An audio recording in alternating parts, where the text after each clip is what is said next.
the Casey Anthony case. I parallel that to this, except I think it's a bigger case by far. She said, "You're not Charles. I don't know who you are, what you did with Charles, but I can murder you now." We're gathering together as saints, as brothers and sisters, and preparing for the second coming of Christ. She needs some serious help. I want her to get help. You ever had something that you knew was the right thing to do, but it turns out that later on it was a felony? I turned around and he hit me in the back of the head with a bat. I went to my room and got my gun. How long have you lived here? Like 3 weeks. Like, hi neighbor, sorry. We did respond to an unattended death at the Daybell home, and Tammy Dabell was deceased. Rexburg police knocked on this door conducting a welfare check, only to find Lori and her new husband Chad Daybell were nowhere to be found. Where are your kids? No comment? They've been missing for 4 months. You have nothing to say? Every minute of every day where Lori's not saying something, it's a slap in the face. Where are my brother and sister? Can't be that hard to answer. Tell us where the kids are. That's all I want to know. Nothing is coincidental, and I think there are way too many coincidences going on.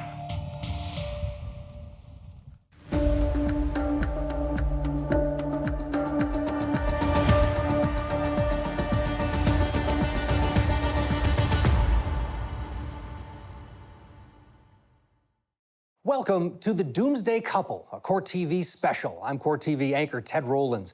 The story of Lori Vallow and Chad Daybell is a twisted combination of religion, love, and murder. For investigators, it began with 2 missing children. It ended with 5 people dead, and a small community in eastern Idaho left wondering why.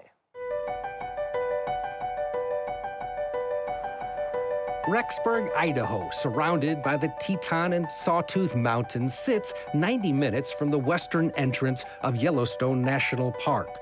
The people living in this section of eastern Idaho say they're closer than most, in part because nearly everyone living here is Mormon. It's probably the area. We're all LDS, the majority of us, and I think that's probably something that draws us all together. So in November of 2019, when news that 2 children from a local Mormon family were missing, it immediately grabbed people's attention. Nate Sunderland is the managing editor of the East Idaho News. People were interested in the story right from the beginning. We don't normally get missing kids news releases that are like this, and it just continued to get bigger and bigger. 16-year-old Tylee Ryan and her little brother, 7-year-old JJ Vallow, their smiles now on a missing poster, hadn't been seen in weeks, and their mother, Lori Vallow, apparently wasn't cooperating with police. Typically when a missing person is reported, it's the parents that call us. And so when we posted this story, I think people immediately knew that something was fishy. Eventually, the FBI was brought in to help, and the story started to spread far beyond eastern Idaho.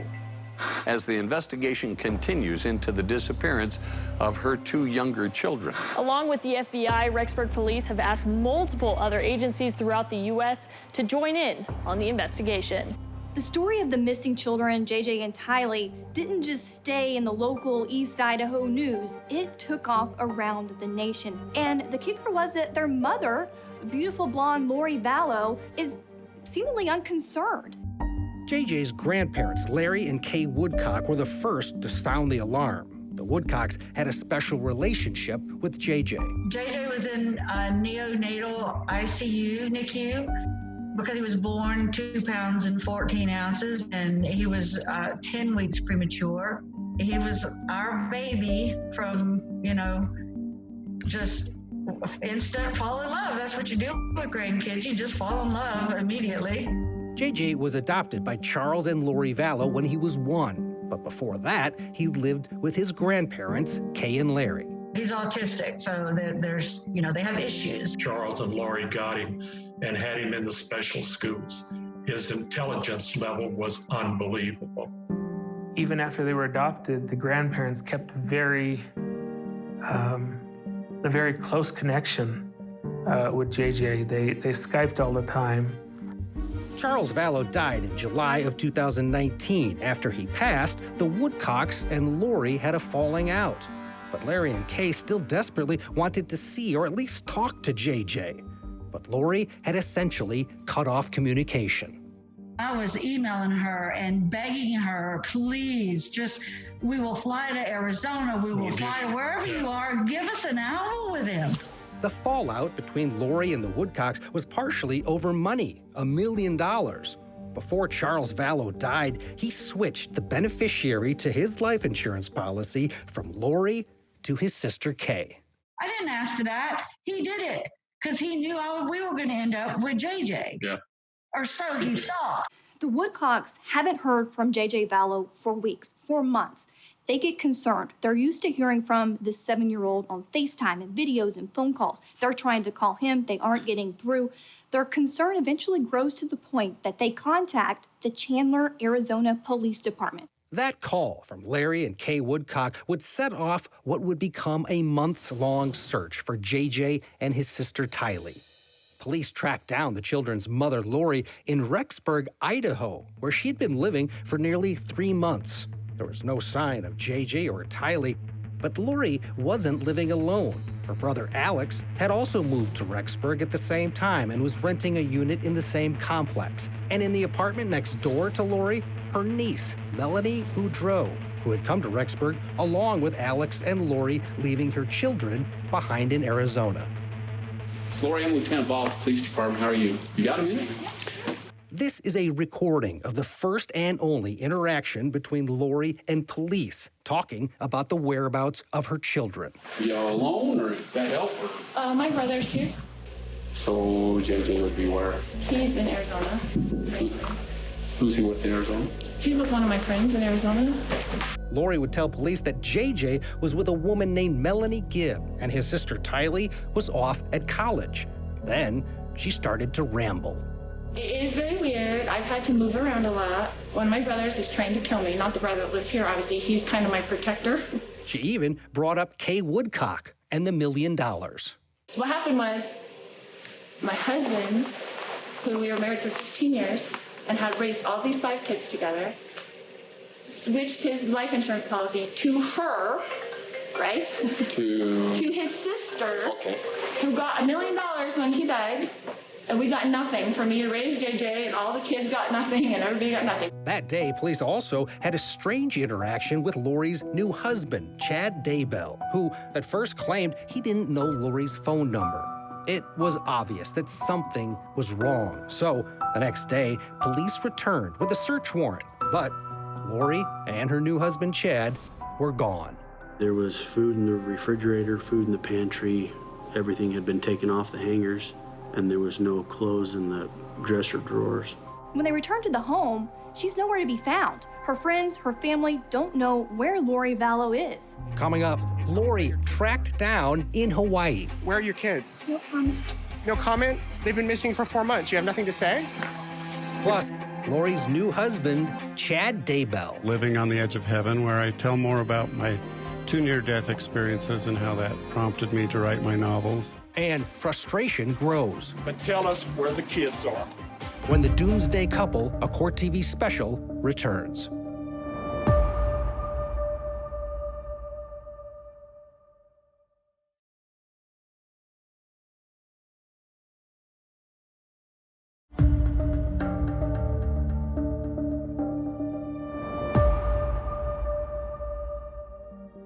Kids, y'all know that I love you. I want you home more than I want to breathe. By the first week of December 2019, just days after the unsuccessful welfare check on 7-year-old JJ Vallow, an all-out search was underway for both JJ and his older sister Tylee Ryan. The children's mother, Lori Vallow, who told police that JJ was in Arizona and Tylee was in college, had vanished, along with her new husband, Chad Daybell. We attempted several times to get a hold of Lori, and her cell phone was shut off. We attempted to get a hold of Chad and never gotten any return phone calls. And in fact, they retained an attorney and refused to answer any questions.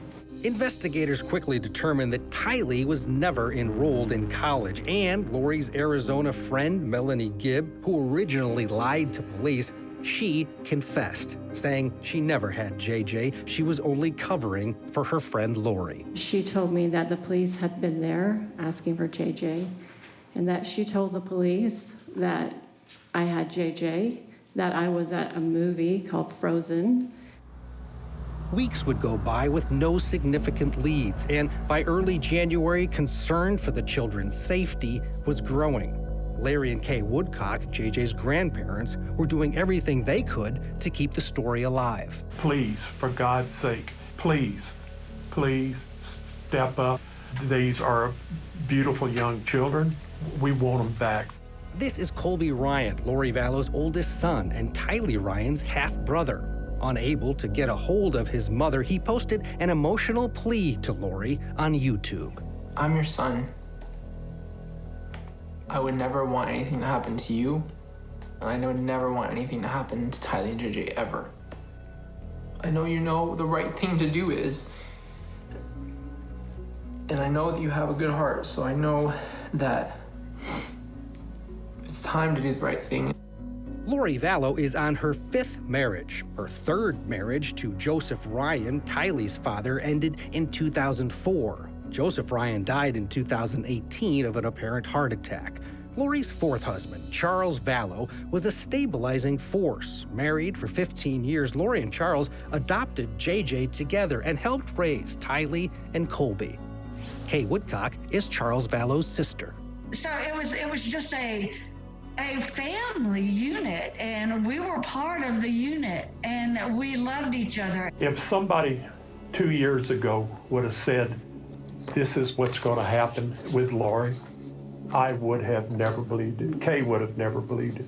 As the search for the kids and Lori and Chad continued in mid-January, Nate Sunderland, managing editor of the East Idaho News, says they started getting a few tips that Lori and Chad might be in Hawaii, a place Lori was very familiar with. She and Charles lived on the island of Kauai for a few years with JJ and Tylee. The police were going to go there, and they were going to try to either make an arrest or try to force the issue of coming back to eastern Idaho. We were able to go. Did you do something to your children? Are your children still alive? That's a simple question. I've got 3 kids of my own. I can tell you every minute where my kids are at. Where are your children? Nate questioned them for 5 to 10 minutes. And we only got one response the entire time. Listen, just tell people what's happening. There's people around the country praying for your children, praying for you guys. Why don't you give us answers? That's great. That's great. That's great that they're praying for you, praying for your kids. What? You have nothing to say? How infuriating that was for everyone watching. Sincerely concerned. It's almost as if the public's outrage and concern for the whereabouts of Tylee and JJ outweighs the parents.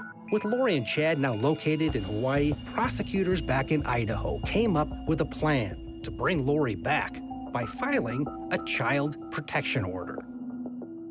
It instructed her to bring her minor children to the Rexburg Police Department or the Department of Health and Welfare within 5 days of being served.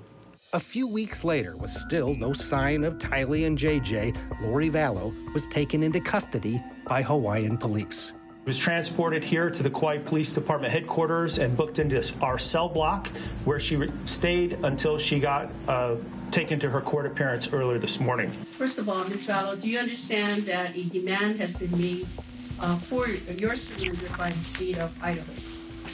Yes. Lori's first court appearance was short. She arrived into court wearing plain clothes, and it's a packed courthouse. The judge sets bail $5 million, but significantly, her husband, Chad Daybell, is sitting just a few rows behind her, white shirt, blue tie, concerned look on his face. Chad was there again in early March when Lori made her first court appearance back in Madison County, Idaho, wearing red lipstick and an orange and white jumpsuit. Also there, Larry and Kay Woodcock and Lori's son, Colby. My whole plan is to try to go figure out a way to actually speak with her and, be able to get in front of her and just ask her son, just try to plead with her. Ask her where Tylee and JJ are. This can't be that hard to answer. This is not about Lori. Guys, this is Lori telling us where those two kids are. Coming up, two dead spouses. Chad Daybell's wife mysteriously dies just days before his marriage to Lori. Plus, Lori's ex-husband, Charles. So what makes her a danger to herself and to others? She threatened me, murder me, kill me. She threatened to murder you? Yes. When the Doomsday Couple, a Court TV special, returns.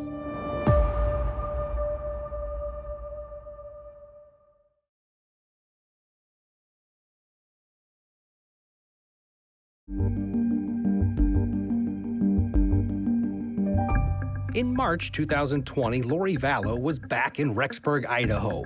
Her Hawaiian beach clothes replaced with an orange and white jumpsuit. Her husband, Chad, still by her side, supporting her during court appearances. Meanwhile, investigators still had no idea where her children were, and frustration over Lori and Chad's refusal to produce Tylee and JJ was starting to boil over. I only have one question. Where are the kids? At this point, it had been a couple months since anyone had seen JJ and Tylee, and it didn't look like their parents cared, and she wasn't willing to say anything. While Rexburg police and the FBI were doing everything in their power to find Tylee and JJ, police in Chandler, Arizona were investigating Lori for another reason, the death of her fourth husband, Charles Vallow.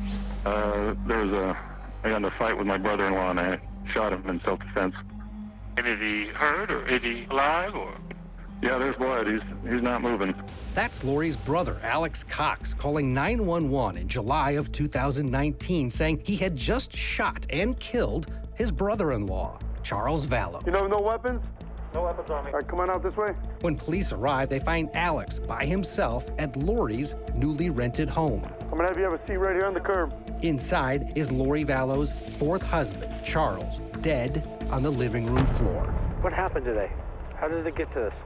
Alex told the officers that Charles came after him with a baseball bat, saying it all started between Lori and Charles, and that Tylee brought out a bat. And then your niece pulls out a bat? Well, it wasn't verbal. He was getting close, and she came out to defend my sister with her bat. Your niece? Yes. Okay. And then she poked at him, and then he took it away. Alex said Lori and Tylee left to take JJ to school, and it was then that Charles came after him with that bat. I turned around, and he hit me in the back of the head with the bat.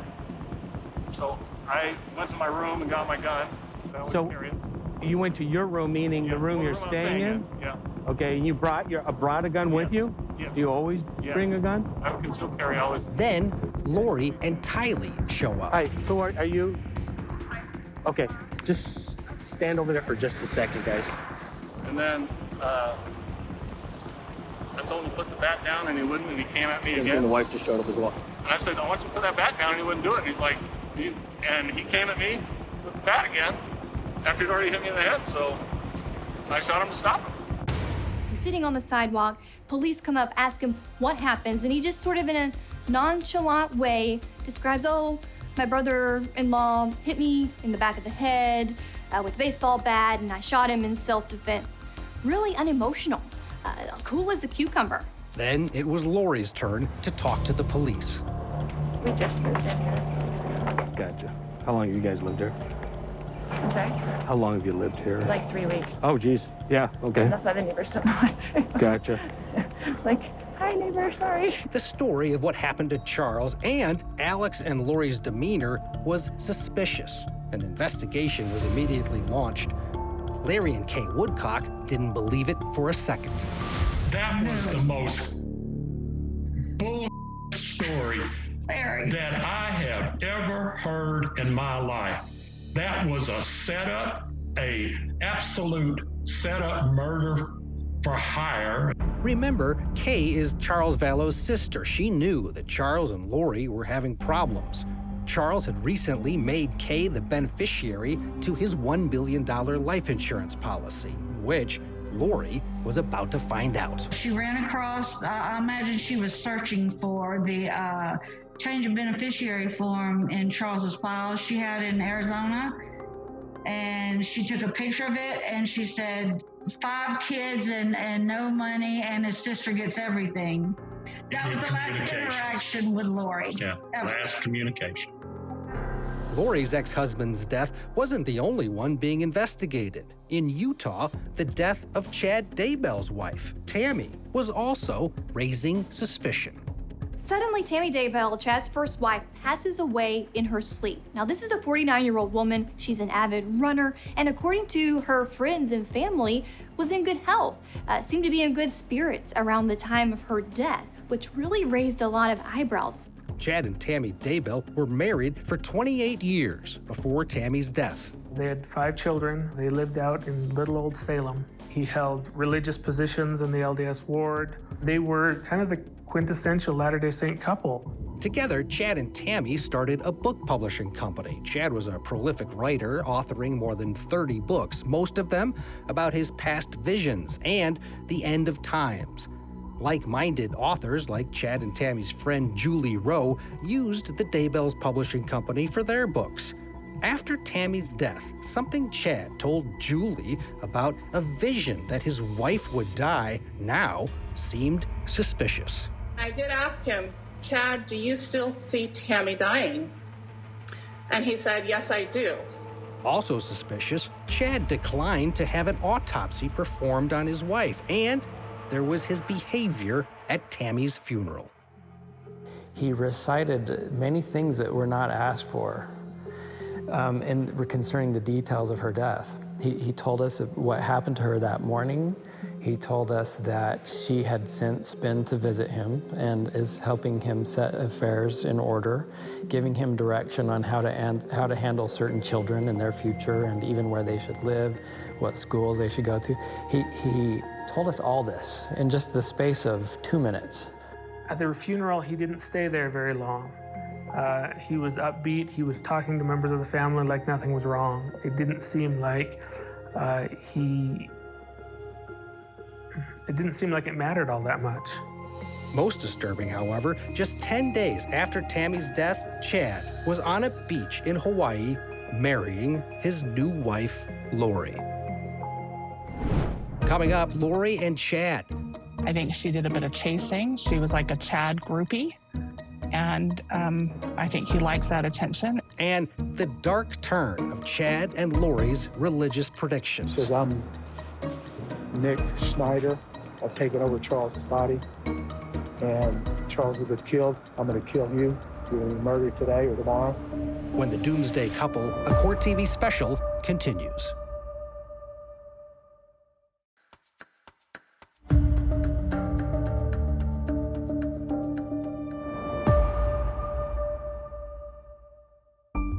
On November 5th, 2019, Chad Daybell and Lori Vallow exchanged wedding vows on a beach in Hawaii. Chad's wife, Tammy, of 28 years, had only been dead for 2.5 weeks, which, for friends and family back in Idaho, was difficult to comprehend. Chad marries this woman who is beautiful. She's blonde, she's thin, she's very athletic. It was bizarre that his wife would just die and that he'd hook up with someone so quickly. Chad, who according to court records received $430,000 in life insurance money, tried to explain his wife Tammy's death to Lori's friend Melanie in a phone call she recorded. Tammy had been getting weaker and sick, and I begged her to go to the doctor. Her heart was failing her. She was physically falling apart, but she hates doctors, and she just passed away. And there was something else about Tammy's death that didn't seem right. Lori Vallow used her deceased husband, Charles Vallow's, Amazon account to order matching wedding rings 17 days before Chad Daybell's wife passes away. How does she know 17 days before Tammy Daybell dies in her sleep that Tammy Daybell was going to die in her sleep, that she has wedding rings prepared so that she can then marry Chad Daybell? Chad and Lori's beach wedding came just over a year after they first met at a religious conference. Lori's friend, Melanie, was also there. Chad was a featured speaker. He talked about the different visions he had of what he saw was going to happen in the last days. Chad's visions, which he claimed started after a near-death diving accident when he was a teenager, made him a celebrity of sorts within a small community of like-minded Mormons that believed the end of the world was imminent. I've recently released my autobiography entitled Living on the Edge of Heaven, where I tell more about my 2 near-death experiences. He would have meetings at people's homes where he would sort of promote his books. He would usually have 20, 30 people. He would just talk about the ideas in his books and what he saw in visions. And they were enjoyable to listen to, and I felt they were genuine. In the LDS faith, it is accepted for a person to have visions, and Chad was known for his sixth sense of things that may come or may not come. It was a way really for him to connect with other like-minded members of the Mormon Church to join together with him and share this common special ground. According to Lori's friend Melanie, Lori and Chad had an instant connection and started communicating and seeing each other to discuss religion and Chad's visions. In December of 2018, they were featured together in a religious podcast. We're gathering together as saints, as brothers and sisters, and preparing for the second coming of Christ. It was obvious to Melanie Gibb that there was some chemistry between Chad and Lori, and that they had a relationship that went beyond just their doing podcasts together and discussing the end of the world. Over the next few months, Lori was also starting to have visions, and Chad told friends that he had lived several past lives on different planets and that he and Lori had actually been married before. The way he described it was that his veil was more open than it had been, and he started remembering some of his past lives. Then in early 2019, Chad and Lori's beliefs, according to friends, started getting darker and stranger, including visions that certain people around them had turned into zombies, their bodies taken over by evil forces. One of those people was Lori's husband, Charles Vallow. Her religious stuff is gone way off the deep end. Okay. Just way off. Charles was so concerned about Lori's behavior, he contacted police, telling officers that Lori believed he, Charles, had been taken over by a zombie named Nick Schneider. I've tried to support her as much as I could, but it's gotten really, really bad. Lately, she's had a break. She says, I'm Nick Schneider. I've taken over Charles's body, and Charles has been killed. I'm going to kill you. You're going to be murdered today or tomorrow. I can do it. I'm not going to my priesthood power. She has priesthood blessings. Charles also told the officers that Lori had told him that she had special powers and that in a past life, she had been married to the angel Moroni, the figure seen holding a trumpet on top of many LDS temples. She thinks she's married to Moroni in the past. You think she's what? We're married to Moroni, at the top of the temple. Angel Moroni. LDS. And she knows when the second coming is happening next year, so does a prophet. It's scared the crap out of her. Okay. 6 months later, Charles Vallow was dead. Coming up, Alex Cox. A lot of people believe that Alex Cox is like the family hitman. As the bodies start piling up, one person seems to be connected to them all. He believes that Alex Cox was the person who fired that shot. When the Doomsday Couple, a Court TV special, returns.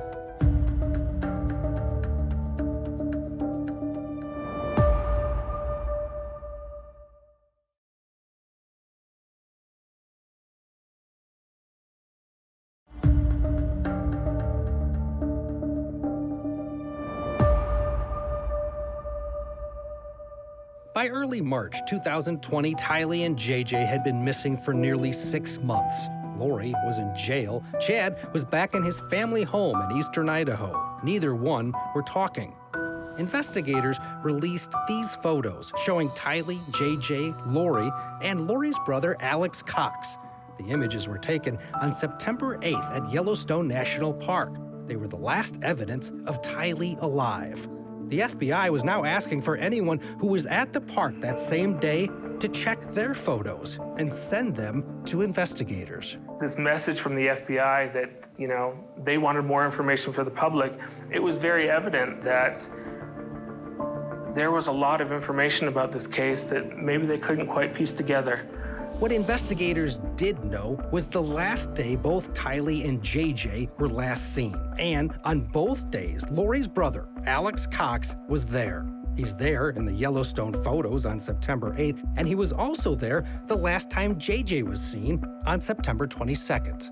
This is doorbell camera video of JJ running, captured on September 17th. The next week, on the night of the 22nd, Lori's friend, Melanie Gibb, was visiting Lori. She brought her boyfriend, David Warwick. The three were recording a religious podcast when Alex Cox walked in with JJ. He was staying with Alex, and Alex brought him home and carried him to bed. But the next morning, both Alex and JJ were gone, and the explanation that Lori gave was bizarre, saying her son had turned into a zombie. She said that he was being a zombie and climbed up on the cabinets, climbed up on top of the fridge, smashed her picture of Christ down, and then climbed up onto the upper cabinets and got between the top of the cabinet and the ceiling.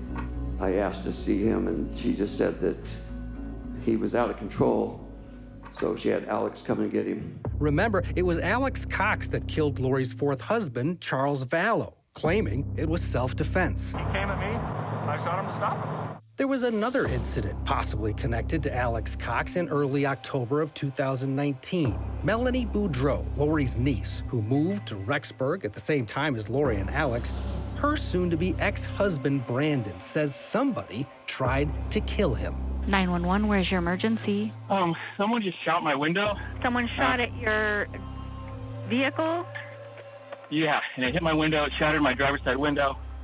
Brandon had dropped off his kids, and he was coming back from the gym to his house. And as he pulled up to the curb, a shot came from a nearby Jeep that was parked on the opposite side of the street. The bullet hit Brandon's Tesla, missing his head by a few inches. The shooter's Jeep with Texas plates was registered to Lori Vallow's ex-husband, Charles, who at the time had been dead for more than 2 months. Brandon says he didn't get a good look at the shooter, but believes he knows who it was. He believes that Alex Cox was the person who fired that shot. He knew that Alex Cox was kind of the family hitman, and he just fairly quickly came to the conclusion that it was Alex Cox. Around the same day Brandon was shot at, Lori was seen with an unidentified male loading a spare tire and what appears to be a vehicle seat in and out of a Rexburg storage unit. Also in October of 2019, another suspicious shooting, possibly tied to Alex Cox. 10 days before Chad's wife, Tammy, mysteriously died in her sleep, she called 911 to report that she'd been shot at in her driveway by a man wearing a mask. She thought maybe it was a paintball gun, but now authorities investigating Tammy's death aren't so sure. It was an indication that there may have been something else going on, that maybe this might have been a first attempt to get her out of the picture and it just didn't work. A lot of people believe that Alex Cox, Lori's brother, is like the family hitman, the family assassin. Every time a body is found or there's a suspicious death, Alex Cox seems to be the common link to all of it, tying the story together. 12 years before Alex killed Lori's fourth husband, Charles, he served 3 months in a Texas jail for attacking Lori's third husband, Joseph Ryan. According to the police report, Alex Cox used a stun gun on Joseph Ryan and threatened to kill him while accompanying Lori during a child custody exchange. Alex would actually joke about it years later during an open mic comedy routine. You ever had something that you knew was the right thing to do, but it turns out that later on it was a felony? Alex Cox was a possible suspect in Charles Vallow's death, Tammy Daybell's death, the shooting of Brandon Boudreau, and the disappearances of both Tylee and JJ. Of course, the connection between Alex Cox and all of these people was his sister Lori. They had a very, very close relationship. When they moved to Rexburg, he was in the same apartment complex. And we know that he also believed the same sort of religious things that Lori was believing. Then on December 12th, 2019, another 911 call. Someone else was dead. 911, where is your emergency? Hi, I need an ambulance. I have a older male here named Alex. He just passed out here on my bathroom. I think he's passed out. Okay, you think he's unconscious? Yes. On the same day that investigators were exhuming the body of Tammy Daybell, Alex Cox mysteriously ended up dead. The official cause of death was a pulmonary embolism. The children were still missing, and now one of the main suspects in their disappearance was gone. Coming up, a major break. Throughout the investigation, detectives and investigators have recovered what's believed to be human remains. Chad Dabell under arrest after Tylee and JJ are found buried in his backyard. They dug a little bit more around the round object, which appeared to me to be the crown of a head, protruding through the dirt. When the Doomsday Couple, a Court TV special, returns.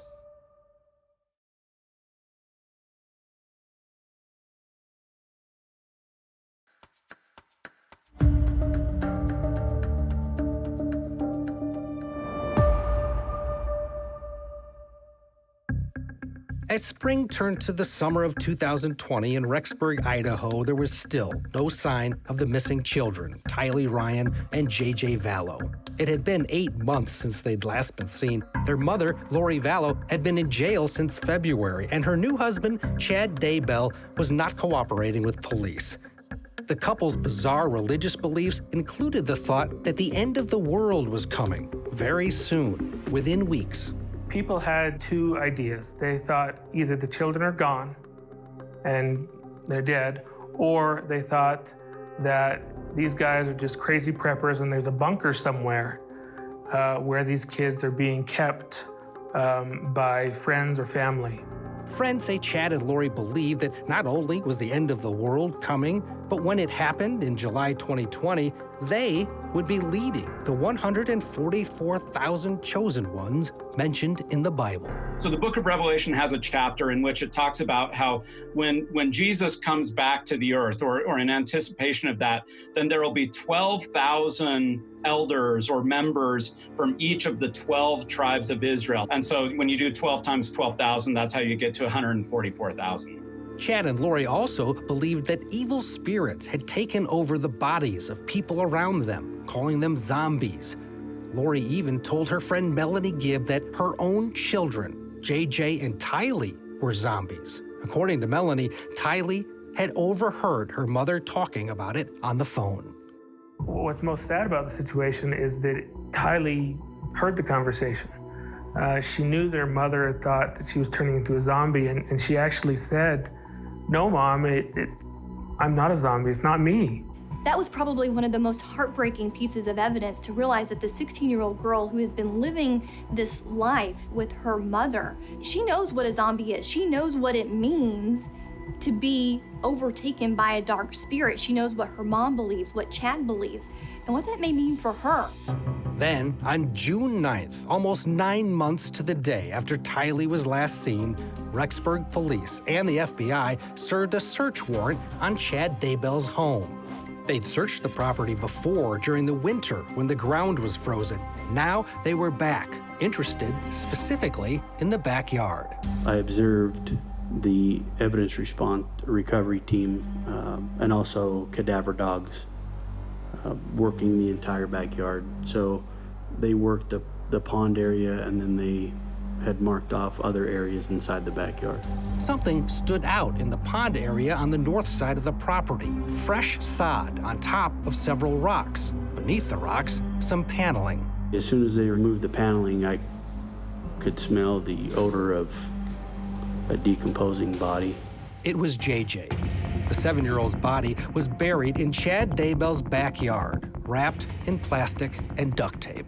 And then as I cut through the white plastic, that's when the, possible human hair started coming out onto my hands. And that was the point where we determined this is human remains.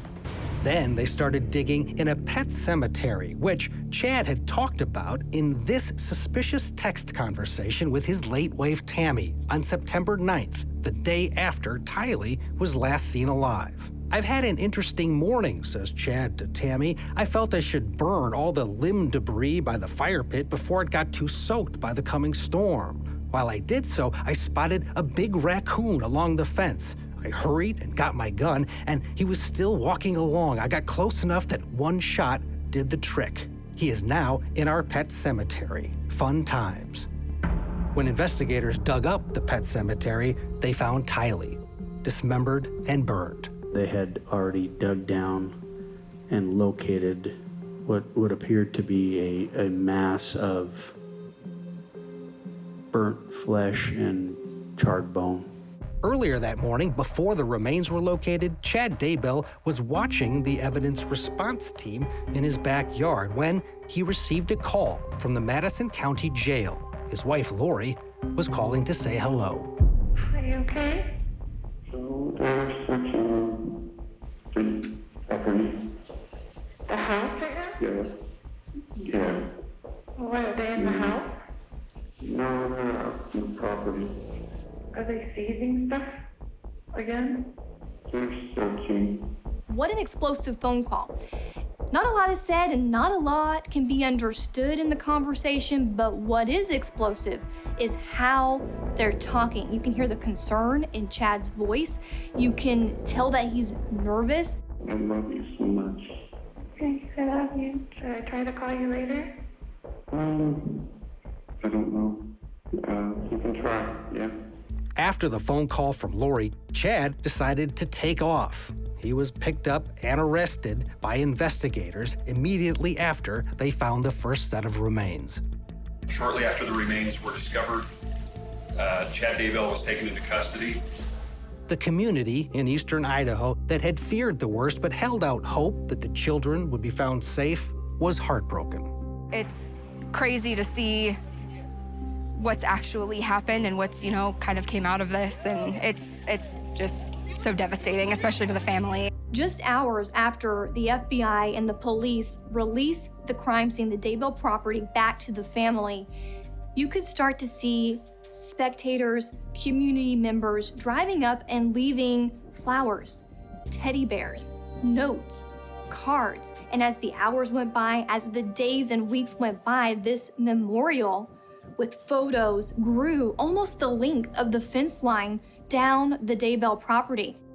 April Raymond, Lori's good friend from Hawaii who knew the children very well, traveled to Idaho to pay her respects. I hope that they, are held accountable, and whatever the state of Idaho feels that their punishment should be, I feel comfortable with that.